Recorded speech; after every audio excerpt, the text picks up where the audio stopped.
Hooty hoo, all my stock market gamblers. Welcome today. I'm Tall Mike. I'm so glad you're here. What do we got going on with the markets? Well, I keep saying we're going to get a pullback. I'm not just talking a one-day pullback where you bounce right back up and get it all recovered the next day. Eventually, we're going to have a pullback. And I think over the next week or two, you're going to see this market come in. You're going to see it break below the 20-day moving average, come down to the 50-day moving average, break the 50-day moving average, and I don't think we'll get as low as a 200-day, but I still think we're going to drop, 400 or 500 S&P points. We're going to get a pullback, and then they're going to push this market up higher. But a pullback is coming, and I think we're actually there. I think we've seen the top. I don't think we'll get above that. I think the pullback has already started. We'll see how that plays out, see if we can get the pullback down below the 50-day. That's just my take. I'm sure yours is completely different.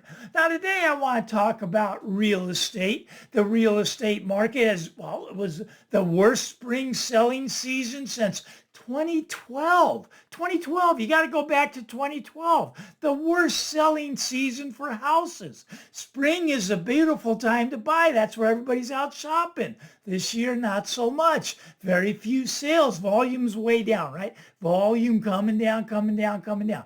What always follows volume? Price. Price will be coming down, coming down, coming down. Price always follows volume. Volume leads, then you'll see the price follow. So I do think we're going to get a pullback in houses, not just a pullback. I think when the big rug pull comes, it's going to get really ugly in the housing market. And we're going to talk a little bit about that today. Now, when I was a young man, let's call it back in my early 20s, I went out and bought my first house, right? I was 21, 22 years old. That was young, right? The average age for first-time home buyers back then was closer to 28 years old, and I bought my first house at right around age 22. Okay, so why I got lucky. I was in a business making money. I had an opportunity to buy one, went and bought one. The house went up, sold that, bought another one, house went up, sold that, bought another one, the house went up. And this was a great thing, right? I mean, it's a great way to make money. As a young kid, I thought this was fabulous, just fabulous. But today, what's the average age today? Now, back then it was 28 years old for the first-time home buyer. You realize we're almost at 40 years old for the first-time home buyer, almost 40 years old. They had 10 years to 38, let's call it. So it went from 28 to 38 for the first-time buyers, right? Okay, well, you're almost 40 years old at that point. You're missing out on a lot of the wealth creation. I created a lot of wealth in my 20s and 30s through the ownership of real estate, the ownership of houses, right? And I believe in owning houses. I believe in real estate. It's been my life, my career, most of my life. And it's going to be a good time to buy again. I'm just telling you right now is not that time. Now, I feel sorry for the younger generations. I don't know if the younger generations watch me. Actually, a few of them do. I see the statistics. So I'm going to give them a little bit of advice as to what happened, what went wrong, and how they can fix that for themselves personally, because the government's never going to fix it for them, right? Okay, now today, this is really interesting. It's really interesting. You go back to 1980, right? The average price for all homes, this counts not just first-time home buyers. This is all homes. This is resales. This is vacation homes. This is the purchase of second homes, the purchase of rentals. The average age of someone buying a home back in 1980 was approximately 31 years old. That was the average age, not first-time buyers. That was lower. That was actually about 28. But the average age was 31 years old for all homes combined, right? Now, what is it today? It's over 50 years old. Over 50 years old. How did this happen? Well, the wealth has gone what? To the older generation, right?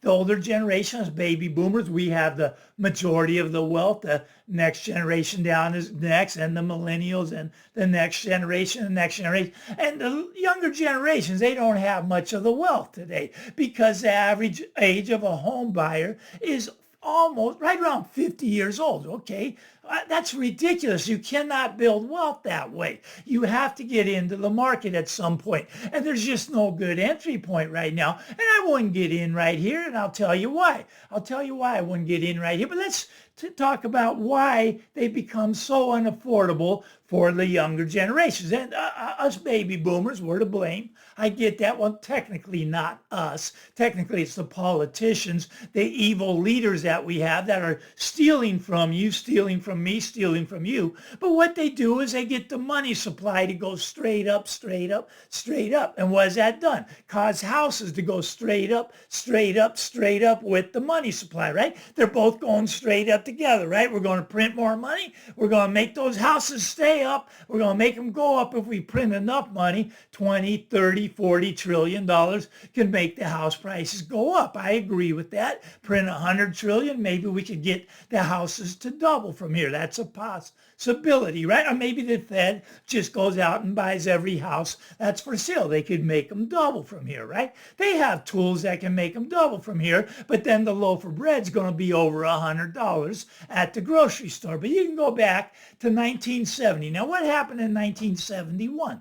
Well, they took us off the gold standard, right? They took away the power from the people and they gave it to those politicians, gave them all the power so they could take that money supply and print as much as they want. Just shoot it straight up, straight up, straight up. You see, in 1970, average price home was $23,000. $23,000. Price of gold, $35, right? $35. So it took about 650 ounces of gold to buy the average price home. Well, what is it today? Average price home right around 440. Price of gold, 3,500. How many ounces today? About 120 ounces. So 650 ounces back then, the price of houses dropped all the way down to 120 when you're measuring it in real money, when you're measuring it in gold. You see, we had stayed on the gold standard, houses would still be affordable. Younger generations, when this all comes crashing down, and I guarantee you, I promise you it will, it's a failed Keynesian experiment, right? Keynesian economists in there, they don't want the Austrian economists, the ones that want the real money, the ones that want gold and silver to be money, the ones that love free market capitalism. They don't want us in there. They got the Keynesians in there. And the Keynesians, well, they believe in manipulating everything, right? But it's a failed experiment, right? Because younger generations can see it for their own eyes. Now, it's a great time to be studying economics. I was in school. I think I'd still have the same major today as I did back then because all this stuff's fascinating. You can see what has gone wrong, what has gone wrong. Now, if they didn't print all the money, of course, there'd be some drawbacks. We wouldn't have all the billionaires. Now, billionaires are just a side effect of printing money. We wouldn't have them, right? You see, we wouldn't have the CEO of corporations making 800 times the amount of the average worker. Average worker down here making 50 grand. CEO up here, well, making 4, 10, 20 million. I mean, 800 times, right? They make 800 times what the average worker makes. You go back on the gold standard, you're not going to have those things, right? Now, a lot of people want those things. A lot of people love the high prices of home. People say, us realtors, right? We're greedy. We love the high prices of home. Now, I do get paid more when I sell a high price home. I agree with that, but here's where the fallacy is. Us realtors have nothing to do with the price. Look, at a $2 million home is a $2 million home.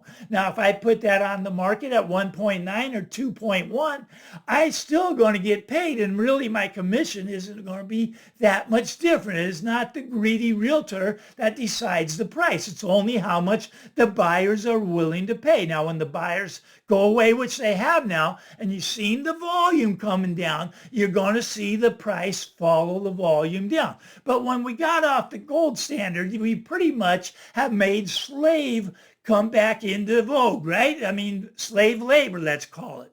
You're working for peanuts. What you're working for, your paycheck doesn't go as far. You can't afford a place to live. You can't afford groceries. The thing that really makes me sick is all the friends I have that are working homeless, working and they're living in their car. They're working at regular jobs and they live in their car. Because in my area, you cannot afford to live indoors if you just have a regular job. You cannot do it. You have to make a choice. Do I want to eat or do I want to live indoors? It's very sad. Now you go back to 1971.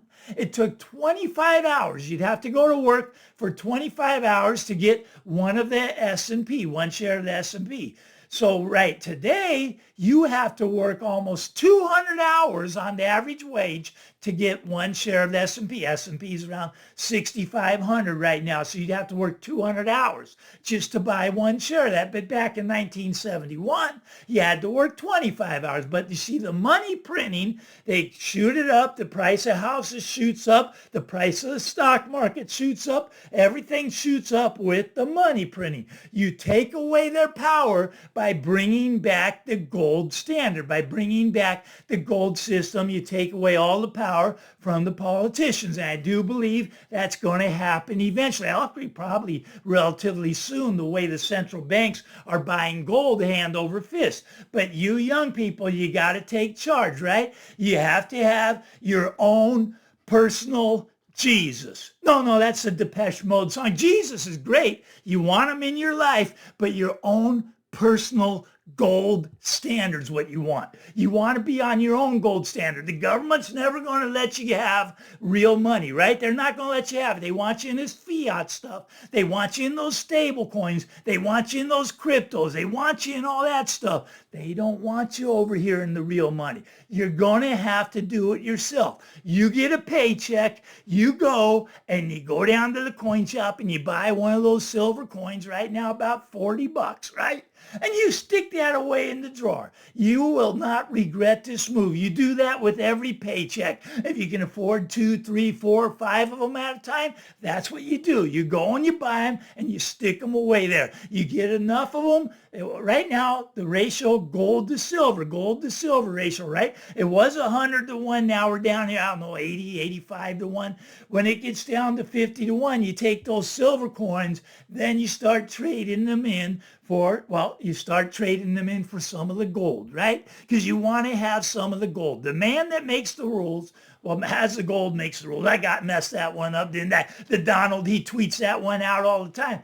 He likes that gold stuff. I don't know. There might be something going on. I don't have the inside track, but maybe the Donald is going to bring us back to a gold standard. There's already 13 states that you can now pay with gold and silver. You can pay your property taxes with gold and silver. It's legal tender in those 13 states. So it's starting on a state level and it's going to move up to the federal level. This is just my take. This is what I believe is going on. But if that never happens, you can protect yourself by having your own personal gold standard. You got the macro picture out here with the evil politicians stealing your money. They're stealing from each paycheck. Every time they shoot that money supply up, they're stealing from your paycheck. They're stealing from your savings. You know what they can't steal from is that real money. When you have your savings in that real money, in that gold, in that silver, they can't steal from you, right? You see, they keep printing the money supply goes like this. The high prices, well, it's bankrupted 2/3 of our country. 2/3 of our country doesn't have $500. They don't have $500. An emergency comes up, they got to hawk something, they got to sell something. I don't know what they're going to be selling at this point. They're out of stuff to sell. Look, they have stolen from us so much. You have to get on a personal gold standard. You have to get on your own real money, right? You can live in their system. You just, when you need the money, you take that coin back down to the coin shop and he'll give you cash and you go buy your groceries, whatever you need. But if you can, save it, right? Save it, put it away. Forget that it's there, right? I mean, keep stacking. I'm a stacker. A lot of people laugh at me for being a stacker. I don't think it's that funny. I started stacking when gold was under 300. Now it's at 3,500. People keep asking me, when's gold going to take off? Take off. It went from $300 to $3,500. Actually, it went from $35 in 1970 to $3,500. That's a 100-fold, right? 100x, 100 times. It's taken off. You see, it's a slow burn, right? They just steal a little money from you. It's a little by little by little, but then it's going to happen all at once when we hyperinflate. And hyperinflate is the direction that we're going. They can't stop themselves. The debt will double in the next 10 years, maybe sooner sooner. Sometimes in the 10-year period, the debt actually triples, which would put us well over $100 trillion in debt. When you have your own personal real money, you're on your own personal gold standard, you're going to be well off, right? But if you stay in their system, stay in the fake stuff, stay in the, the Trump coin, the Melania coin, the digital coins, the fiat, I mean, that's not real. You got to get over it at some point. Get into the real stuff that you can hold, that they cannot devalue. It will keep going up. Now, look, we may get a pullback here. We get a pullback, consider it a gift, right? I mean, maybe we get back down to 3,000 on gold. Maybe we come back down to $30 on silver. That is a gift. I would be hustling my butt down to the coin shop if that does happen. It's possible, right? Anyways, if you like this stuff, give me the thumbs up, punch the subscribe button. Get out there, buddy. Have a great day. Bye-bye now.